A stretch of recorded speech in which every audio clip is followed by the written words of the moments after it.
नमस्कार, स्वागत है आपका फैशन फास्ट। आप देख रहे हैं, मैं हूं आपके साथ अनुराग सिंह। फैशन फास्ट यानी कि अगले 1 घंटे तक आपको दिखाएंगे तमाम अहम खबरें, वो भी नॉन स्टॉप ब्रेकलेस। शुरुआत करते हैं इस वक्त की बड़ी खबर के साथ। खबर राजधानी दिल्ली से, जहां बदरपुर इलाके में भयानक बवाल देखने को मिला।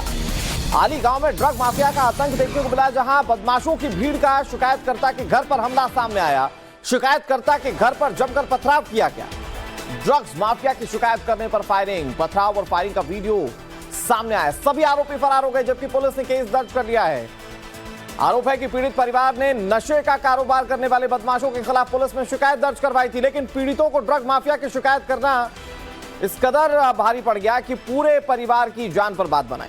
तस्वीरों में आप देख सकते हैं बदमाशों की भीड़ किस तरह से खुलेआम गुंडागर्दी कर रही है। पीड़ित के घर को निशाना बनाया जा रहा है और हर तरफ से हमला किया जा रहा है।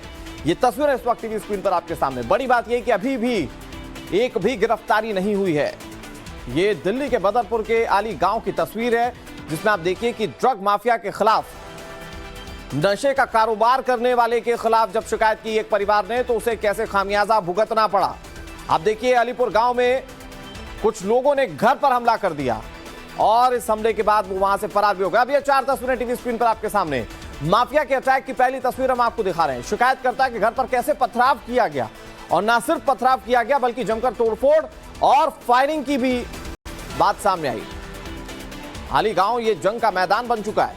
फिलहाल पुलिस इस मामले में कैसे कार्रवाई करती है, क्योंकि अगर आप तस्वीरों को देखें तो कई नकाबपोश इसमें नजर आ रहे हैं, तो पुलिस इन तक कैसे पहुंचती है, ये बड़ा सवाल है। और साथ ही साथ सवाल इस बात को लेकर भी है कि कैसे उस परिवार की सुरक्षा को सुनिश्चित किया जाएगा। आगे बढ़ते हुए बात हिमाचल प्रदेश की करते हैं। बारिश और लैंडस्लाइड से यहां त्राहिमाम मचा हुआ है। आपको बता दें, कुल्लू में लैंडस्लाइड के बाद तबाही के निशान देखे जा रहे हैं। ग्राउंड जीरो पर टाइम्स नाउ नवभारत की टीम पहुंची है।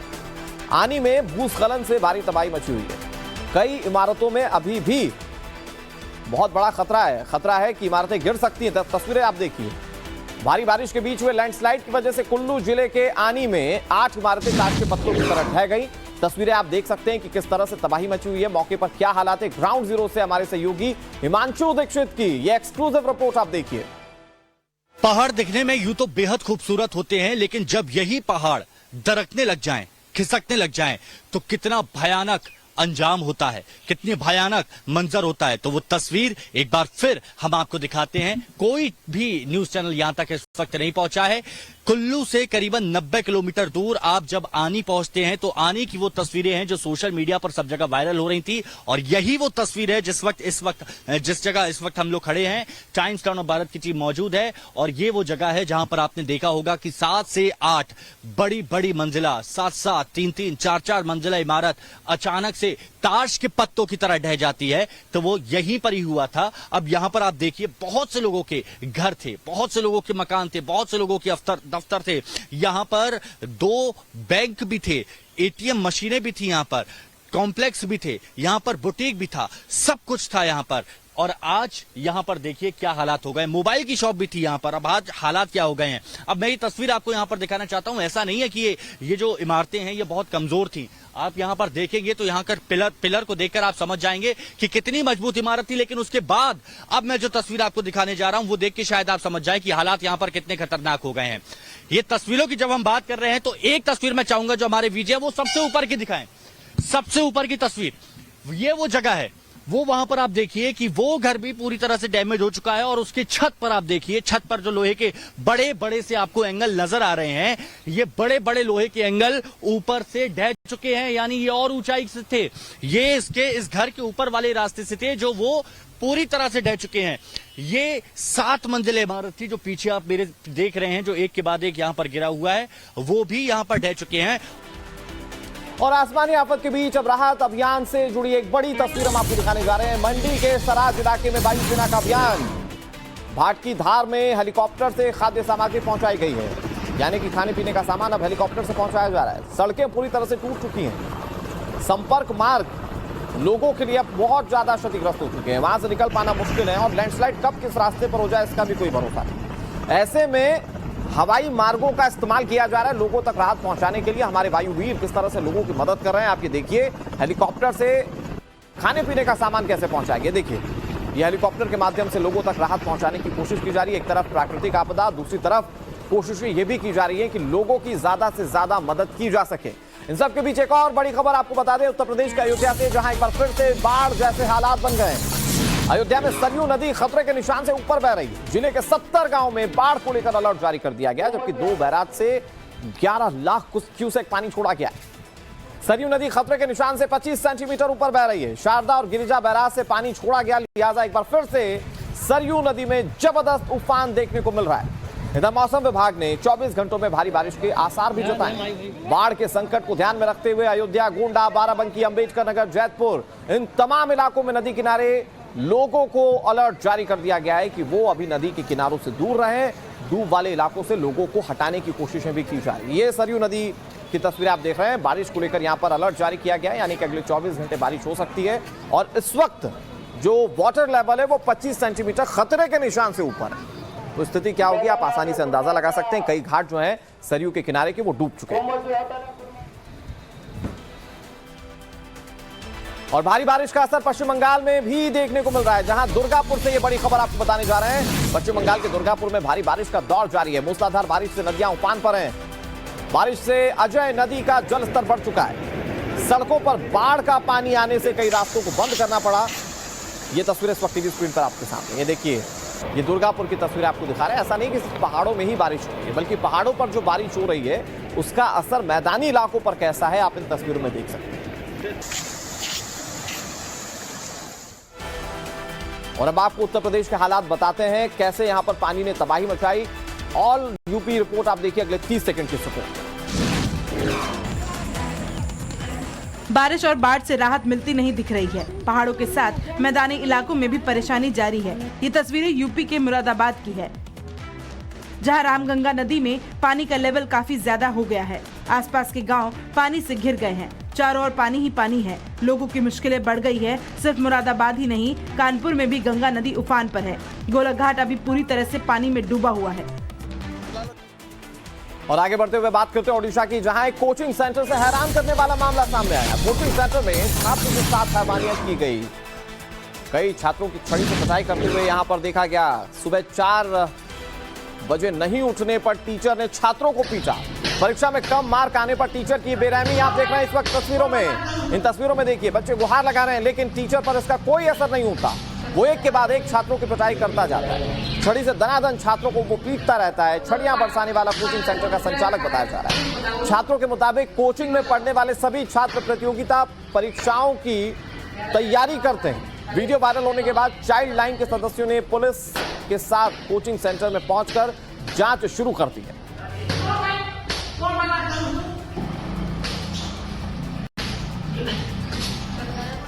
और अगली खबर उत्तर प्रदेश के शाहजहांपुर से, जहां शराब माफियाओं पर योगी सरकार का हंटर चला। शाहजहांपुर में 2 शराब माफियाओं पर कार्रवाई की गई। आपको बता दें, पुलिस प्रशासन ने करोड़ों की संपत्ति को कुर्क किया है। 2 मकान, 3 प्लॉट्स को जब्त किया गया है। मोटरसाइकिल और एक 4 पहिया वाहन भी जब्त किया गया। डुगडुगी बजाते हुए, यानी कि मुनादी करवाते हुए संपत्ति जब्त करने का ऐलान किया गया प्रशासन की ओर से। अब आपको बताते चले कि शराब माफियाओं पर पहले भी गैंगस्टर एक्ट के तहत कार्रवाई हो चुकी है और अब पुलिस प्रशासन ने आरोपी कमलेश और विनोद के खिलाफ संपत्ति कुर्क करने की कार्रवाई को अंजाम दिया है। ये तस्वीरें एक्सक्लूसिवली आप देख रहे हैं और उत्तर प्रदेश में कैसे सुशासन लाने के लिए प्रशासन कदम उठा रहा है, इसकी एक बड़ी तस्वीर आप इस वक्त टीवी स्क्रीन पर देख रहे हैं। जिलाधिकारी शाहजहांपुर महोदय के आदेशानुसार इस भवन को कुर्क किया गया है। कुर्की की कार्रवाई के बाद इस मकान को कोई व्यक्ति खरीद बेच नहीं सकता है। बिना सक्षम न्यायालय के आदेश के कोई व्यक्ति इसमें प्रवेश न करे। यह गैंगस्टर एक्ट की कुर्क किया गया है। थाना काट जनपद शाहजहांपुर में अवैध शराब का कारोबार करने वाले 2 अपराधी विनोद पुत्र राजेंद्र सिंह और कमलेश पुत्र राजेंद्र सिंह, जो निवासी काट के ही हैं, इनके खिलाफ गैंगस्टर की कार्रवाई की जा रही थी। और गैंगस्टर का अभियोग 513/22 में इनके द्वारा अवैध शराब के कारोबार से अर्जित संपत्ति कुर्की की गई है। और अगली बिग ब्रेकिंग राजस्थान के झुंझुनू से, जहां कांग्रेस के कार्यक्रम में पीएम नरेंद्र मोदी का अपमान किया गया। कांग्रेस नेता श्रवण कुमार ने विवादित टिप्पणी की है। टिप्पणी क्या है आपको बताएंगे। रात में पीकर भाषण दे सकते हैं प्रधानमंत्री, श्रवण कुमार ये कह रहे हैं। उन्होंने कहा कि अगर सोना चांदी को लोहा बता दिया तो क्या करोगे। जिला स्तरीय कार्यकर्ता सम्मेलन में यह भाषण दिया गया है। नोटबंदी के फैसले को लेकर सवाल उठाए गए। झुंझुनू से ये खबर है जहां पर कांग्रेस के एक नेता जिनका नाम है श्रवण कुमार, जिन्होंने पीएम नरेंद्र मोदी पर विवादित बयान दिया है। अब इसके बाद कांग्रेस पार्टी का स्टैंड क्या होता है ये देखने वाली बात है, लेकिन बयान क्या दिया गया वो जरा सुनिए। हमें तो 43 सालों की राजनीति में आए हुए, हम तो जब भी आए निर्दलीय जीत के गए तो भी हम कांग्रेस में रहे।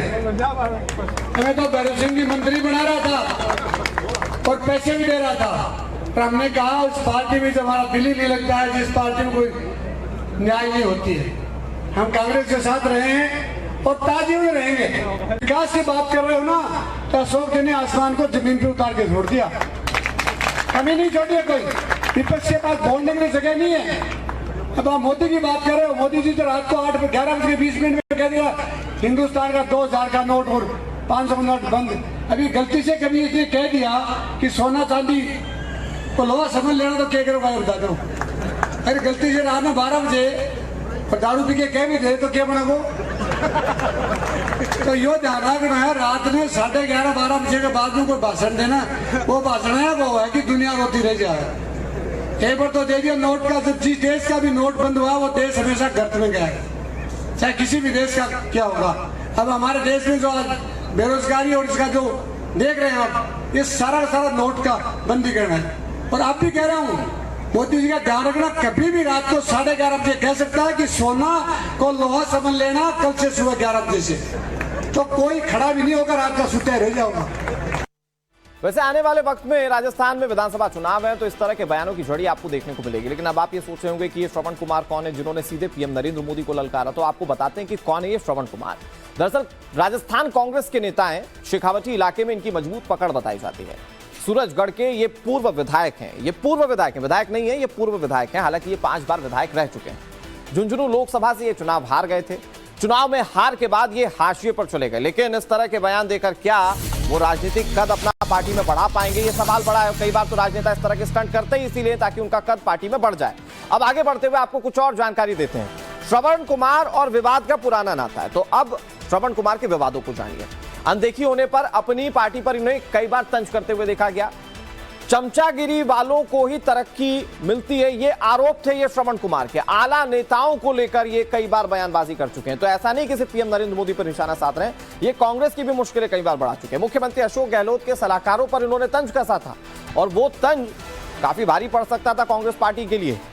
गोविंद सिंह डोटासरा से पुरानी अदावत इनकी बताई जाती। गोविंद सिंह डोटासरा राजस्थान कांग्रेस के एक बड़े नेता हैं और उनसे इनकी पुरानी अदावत बताई जाती है, और वहां अदावत है तो अपनी पार्टी पर भी कई बार ये बोलने से नहीं चूकते। तो ये दरअसल हमने आपको बताया कि कौन है श्रवण कुमार, जिन्होंने ये तमाम बातें प्रधानमंत्री नरेंद्र मोदी को लेकर कही है। पार्टी स्तर पर क्या इस पर कोई संज्ञान लिया भी जाता है या नहीं, ये भी बड़ा सवाल है। आगे बढ़ते हुए मुंबई में सीबीआई छापेमारी के दौरान एक कस्टम विभाग ने के अधिकारी ने खुदकुशी कर ली। पूरी खबर क्या है 30 सेकंड में आपको दिखाते हैं। नवी मुंबई में सीबीआई छापेमारी के दूसरे दिन कस्टम अधिकारी मयंक सिंह ने आत्महत्या कर ली। मयंक सिंह पर आरोप था कि उन्होंने रिश्वत लेकर कस्टम विभाग में लंबित 2 बिलों को मंजूरी दी थी। खारघर पुलिस इस आत्महत्या मामले की जांच कर रही है। पुलिस को इस मामले में एक सुसाइड नोट भी मिला है। इस सुसाइड नोट में अधिकारी ने लिखा है कि सीबीआई ने उसके खिलाफ जो मामला दर्ज किया है उसकी वजह से उसे शर्मिंदगी महसूस हो रही थी, जिस कारण उसने आत्महत्या कर ली।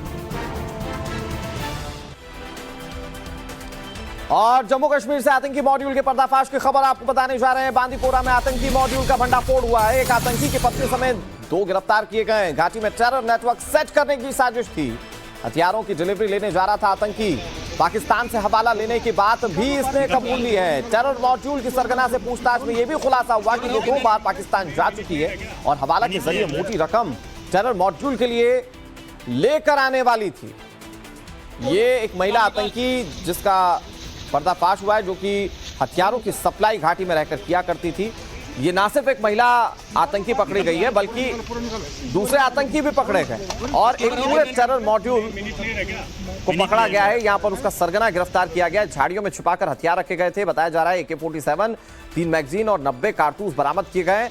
और इससे आप समझ सकते हैं कि घाटी को किस तरह से दहलाने की साजिश रची जा रही थी, किस तरह से टेरर मॉड्यूल जो है वो लगातार एक्टिव है। हालांकि हमारी जांच एजेंसी ऐसे टेरर मॉड्यूल के खिलाफ लगातार कार्रवाइयां कर रही हैं। और बात करते हैं जम्मू कश्मीर के कठुआ की, जहां कठुआ में स्कूल में छात्रों का भारी हंगामा देखने को मिला है। स्कूल का गेट तोड़कर स्कूली छात्र दाखिल हो गए। अब ऐसा क्यों किया ये समझिए। आक्रोशित छात्रों ने जय श्री राम के नारे भी लगाए। शिक्षक और प्रधानाचार्य पर कार्रवाई की मांग ये छात्र कर रहे हैं और ऐसा ये इसलिए कर रहे हैं क्योंकि बोर्ड पर जय श्री राम लिखने पर एक छात्र की पिटाई कर दी गई थी। मुस्लिम टीचर की पिटाई से छात्र को अस्पताल में भर्ती करवाना पड़ा।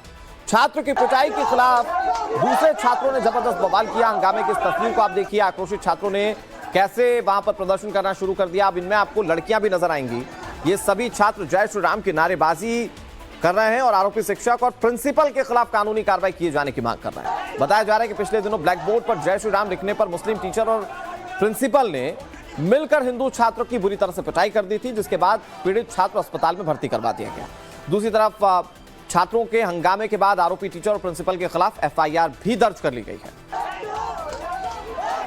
क्यों एक टीचर होता है वो टीचर ही बच्चे को कहां से कहां लेकर तक पहुंचा सकता है, लेकिन जब जो बच्चा बोलेगा जय श्री राम, जहाँ वो अपने अल्लाह का नाम लेगा, उसके ऊपर अगर उसको मारा जाएगा, ये तो बहुत गलत है। स्कूलों में बच्चों को मारा ही नहीं जाता। अगर उसने गलती की भी है तो उसके पेरेंट्स को बुलाना था स्कूल में कि इसने गलती की है, नहीं तो उसने उसको पेरेंट्स को बुलाया, नहीं बाकी स्कूल में जो स्टाफ था उसको बुलाया। उन दोनों ने खुद उसको ऑफिस में लेकर अंदर मारा और उसको हॉस्पिटल तक भी नहीं पहुँचाया। उधर सर ने मारा मुझे, फिर घर वाले सुबह दे लिया। क्यों मारा? किसा? मैंने उधर बोर्ड के ऊपर जय श्री राम लिखा था, उसकी वजह। किसने मारा? फारूक डॉक्टर ने, प्रिंसिपल ने। फारूक डॉक्टर क्या है वो लेक्चर है उर्दू। इधर बात जलंधर की करें तो यहाँ दिन दहाड़े बीच सड़क पर फायरिंग क्यों हुई, पूरी खबर आपको दिखाते हैं अगले 30 सेकंड। तस्वीरें देखिए कैसे बीच सड़क फायरिंग हो रही है। ये घटना पंजाब में जालंधर शहर के लिदड़ा फ्लाईओवर के पास की है। जानकारी के मुताबिक दो गुटों में झड़प हो गई थी और इसके बाद गोलियां चली, लाठी डंडे भी चले। आप देख सकते हैं कि एक युवक कैसे सरेआम पिस्तौल निकाल कर गोलियां चला रहा है। घटना वहां से गुजर रहे एक व्यक्ति ने अपने मोबाइल फोन में कैद कर ली।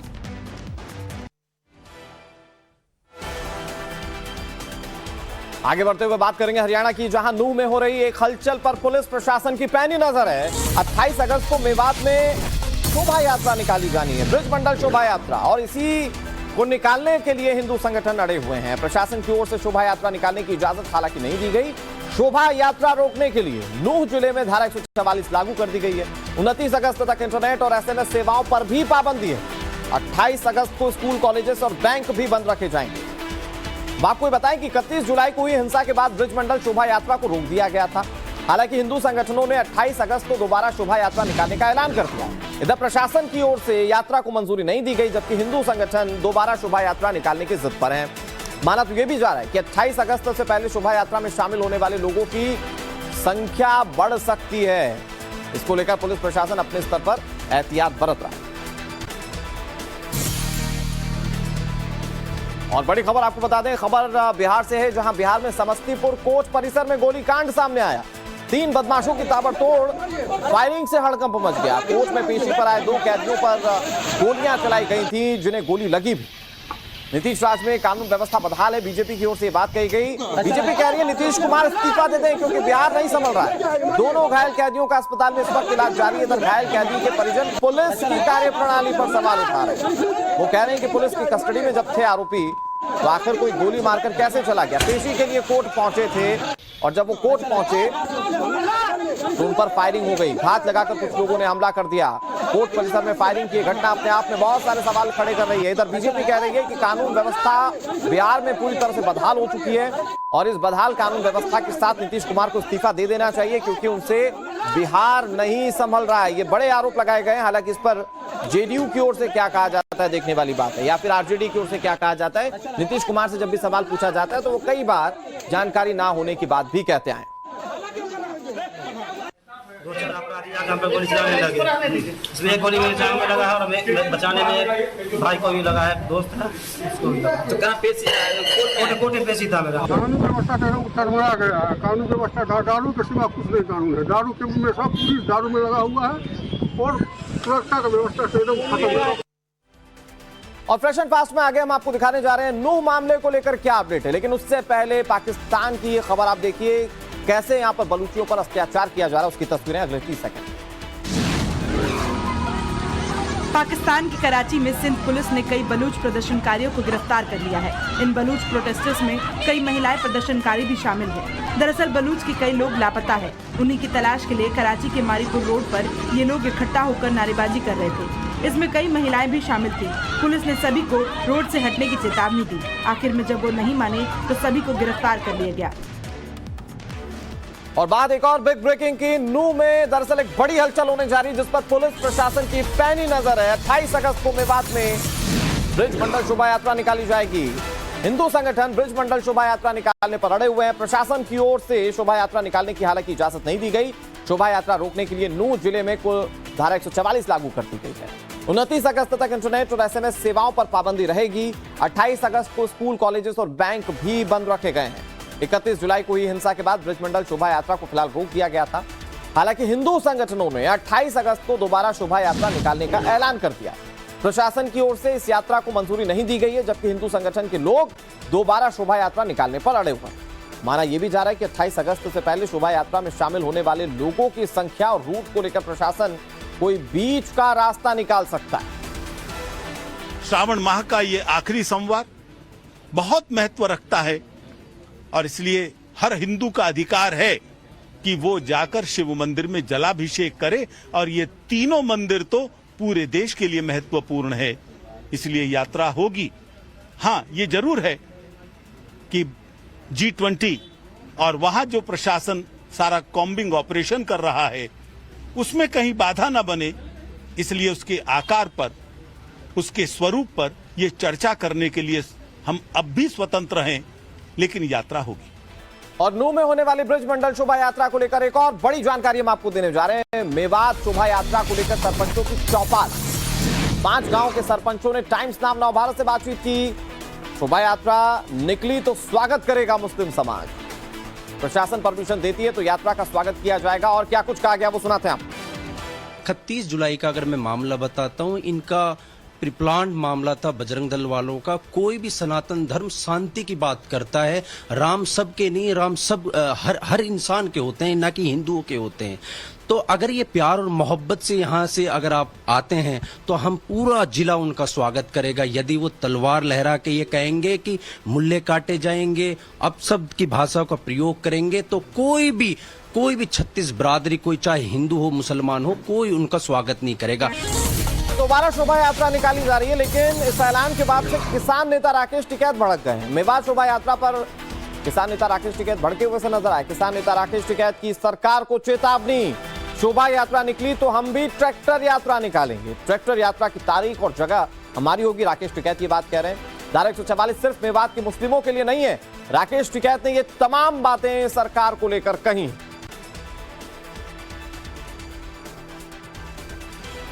और आगे बढ़े उससे पहले बात ऑस्ट्रेलियाई और भारतीय नौसेना के स्पेशल पावर की करते हैं। 30 सेकंड में ये पूरी खबर जानी। ऑस्ट्रेलिया के सिडनी में भारतीय नौसेना और ऑस्ट्रेलियाई नेवी ने साझा समुद्री अभ्यास किया। इसकी तस्वीरें सामने आई है। इस ज्वाइंट ड्रिल में भारत की ओर से INS कोलकाता, INS फ्रिगेट शामिल हुए थे। जहाजों और हेलीकॉप्टरों के अलावा इस अभ्यास में लड़ाकू विमानों और समुद्री गश्ती विमानों की भी भागीदारी रही। ये ज्वाइंट अभ्यास 22 से 25 अगस्त तक चला था, जिसमें रॉयल ऑस्ट्रेलियाई नेवी और भारत ने समुद्री संचालन के 3 अलग अलग क्षेत्रों में ड्रिल किया।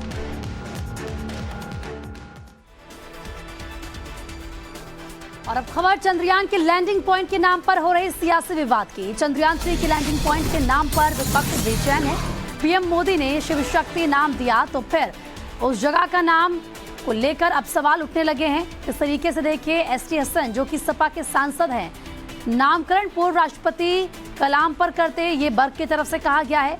PM मोदी का नाम रखने का आखिर क्या हक है? राशिद अलवी ने भी ये सवाल पूछा है, जो कि कांग्रेस से हैं। तो वहीं बीजेपी महासचिव कैलाश विजयवर्गीय का भी इस पर पलटवार आया। शिव से चंद्रमा का नाता है, शिव विज्ञान के स्तंभ है, ये विजयवर्गीय की तरफ से कहा गया। शिव शक्ति नाम के लिए PM को धन्यवाद देते हैं। तो देखिए, बवाल अब इस पूरी चीज को लेकर हो रहा है, मामले को लेकर हो रहा है। खुरच खुरच के मिटाओ न इन निशानों को, खुरच खुरच के मिटाओ न इन निशानों को, हमारे नाम से शायद तुम्हारा नाम चले। हम कह रहे हैं ना, उस बिंदु का नाम भी इंडिया रखना चाहिए। शक्ति तो परवरदिगार की और अल्लाह ईश्वर की सभी जगह है, पूरे ब्रह्मांड में है। विज्ञान शक्ति ही है और शिव विज्ञान का आधार स्तंभ है।